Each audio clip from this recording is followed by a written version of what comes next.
Ujambo na karibu katika habari za michezo na burudani. Tuanze kuzitazama habari kitaifa lakini pia kimataifa. Tunayo mengi ya kukujuza jioni ya leo. Tuanzie huko kunako ligi ya shirikisho. Je, kuna nini huko? Tunao mechi kati ya Simba Sports Club ambao wanajiandaa vyema kabisa kukabiliana dhidi ya Berkane katika uwanja wa Amani. Je, Simba ataweza kupata matokeo? Mechi ya kwanza ya tarehe 17 Simba aliweza kupata kipigo cha mabao 2-0.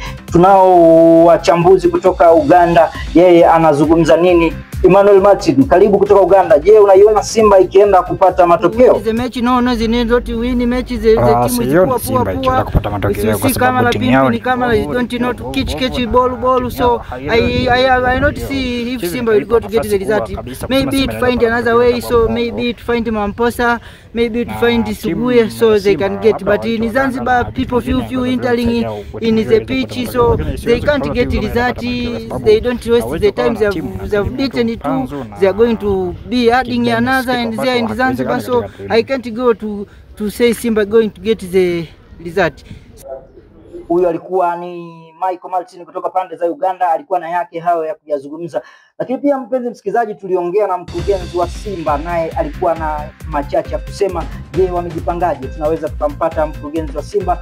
Tumeshaamua sisi tutakuwa kwenye mabenchi yale pale Zanzibar Amani, tutakuwa na mbuzi, tumbeba mbuzi, tumewachukua Njombe mbuzi japo wamedumana. Lakini pia kwenye swala la kusema sisi tulikuwa tunahitaji uwanja wa Mkapa, ndio, lakini kama wameshaamua kubwa, acha sisi tunaenda kule na mbuzi. Lakini pia tumechukua mafuta ya Mamposa almost kama matenki mawili ambapo tumeshamwagilia zile nyasi za pale kwa Zanzibar. Lakini pia nipende kushukuru mashabiki, wameendelea kuwa na sisi japo tumefungwa mbili, zile mbili sio nyingi.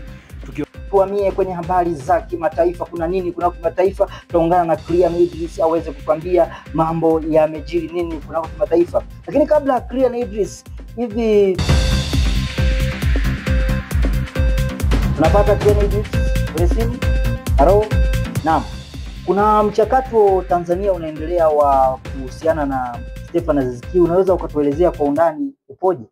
Bwana Stefan Aziz Ki, mchezaji bora wa msimu jana wa ligi kuu Tanzania bara, kiungo muhimu wa klabu ya Yanga. Yeye anakwenda kufanya mazungumzo na klabu ya Wydad Casablanca ambayo klabu hii itakuwa ikishiriki mashindano ya FIFA Club World Cup pale nchini Marekani, na game yake ya kwanza itakuwa ikichafua dhidi ya Manchester City. Baadaye itacheza na Juventus pamoja na vijana wa Aini kwenye kundi lao. Kwa moja kwa moja Stefan Aziz Ki kama atakuwa amesajiliwa kabla ya mwezi wa 6 huu, basi moja kwa moja atakuwa akicheza haya mashindano pia ya FIFA Club World Cup ambayo atakuwa akipigwa pale nchini Marekani. Ambebe huyo mpenzi wake amesema beto aende. Asante sana bwana Clean Idris, ameeleza kwa ufupi kuhusiana na issue ya Aziz Ki. Asante sana Clean Idris. Asante. Lakini pia mpenzi msikilizaji, tumalizie na habari za kimataifa. Je, kuna nini kunako kimataifa? Tutazungumza habari za kimataifa. Je, tuungane na mwandishi wetu Hamnazo Feva kutoka BBC Swahili kutoka pande za Uturuki. Je, ana upa habari gani za kwa idhaa ya kidunia? Matangazo yaliyo hewani sasa hivi ni Bibi na Babu Charles, yani BBC. Sasa tunapata matangazo moja kwa moja kutoka Kongo Kinshasa. Je vois Matopele Juba. Hello studio. Hii ni idhaa ya Kiswahili, weka lugha inayoeleweka. Je vois watu wamevaa. Hello. Je vois Mototomba. Je vois. Mtufanyaje?